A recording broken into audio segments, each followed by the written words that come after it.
Norman Roule joins me now from Washington. He's a senior advisor at United Against Nuclear Iran and a former national intelligence manager for Iran at the CIA. Norman, what are the problems that President Trump specifically had with the 2015 nuclear agreement? Well, first, I would begin by saying President Trump is not alone in his criticisms of the agreement. During the development of the agreement, dozens, if not hundreds, of senators and congressmen complained of the same issues.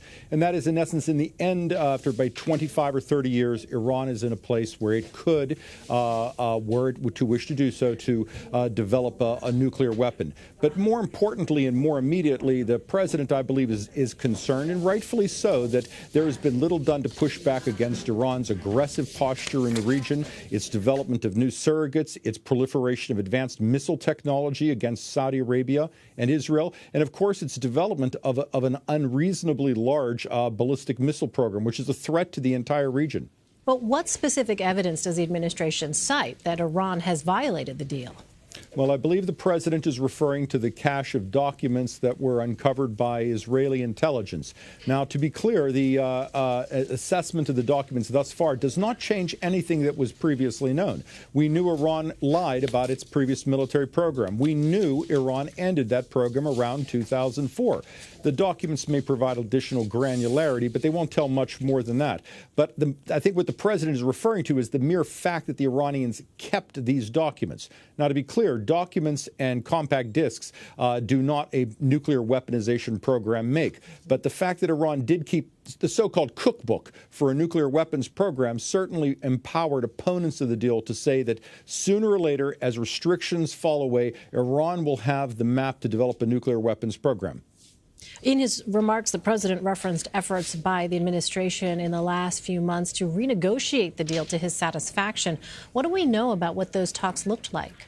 Well, the administration has been in contact with Europeans, primarily Britain, France, and Germany, since late last summer for a series of intense negotiations to determine what we could do with our European allies to improve the deal. I think the fundamental problem is that the level of sanctions that the Europeans are willing to undertake against Iran simply will not move Iran on the issues we need moved. We need Iran to constrain its ballistic missile program. We need Iran to allow inspectors to go wherever they wish to go in country. Now, that's an important point because Iran, under JCPOA, the Joint Comprehensive Plan of Action, agreed to allow that. But a number of public officials in Iran and military leaders have stated they would not let inspectors undertake those inspections where they'd prove necessary.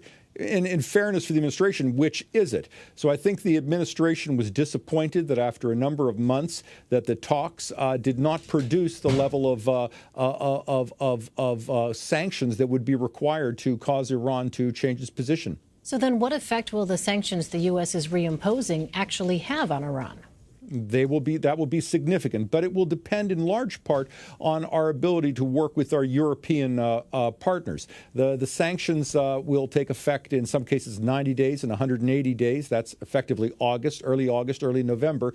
What that does is it in essence says if a company is dealing with Iran, they can't deal with the United States. So if you're a company in Europe, the natural choice is to go with the larger American, more reliable American market. So for Iran, its economy is in a terrible condition. Its politics are very fragile. It's had significant unrest early this year, and it has unrest frequently. They do not need further economic pressures. So currently, the Iranians are saying they are going to wait and see how Europe responds, because were they to unilaterally pull out of the deal as well, like the United States, they would just invoke all of the economic pain that they desperately wish to avoid. Speaking of Europe, on Tuesday, leaders of the other countries in the deal released a joint statement calling the deal important and saying they unanimously stand by it. What can they do to preserve the deal?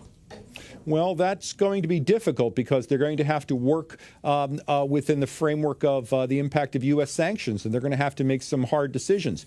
Now, in fairness, the deal does provide some extraordinary access for the international community in Iran.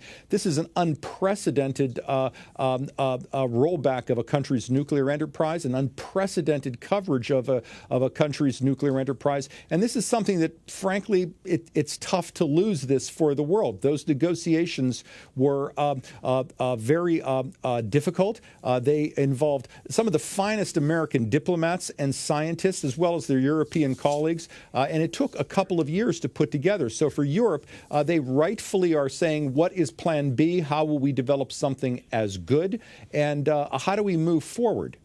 More to come on this story. Norman Roule, thanks very much for your insight. Appreciate it. My pleasure.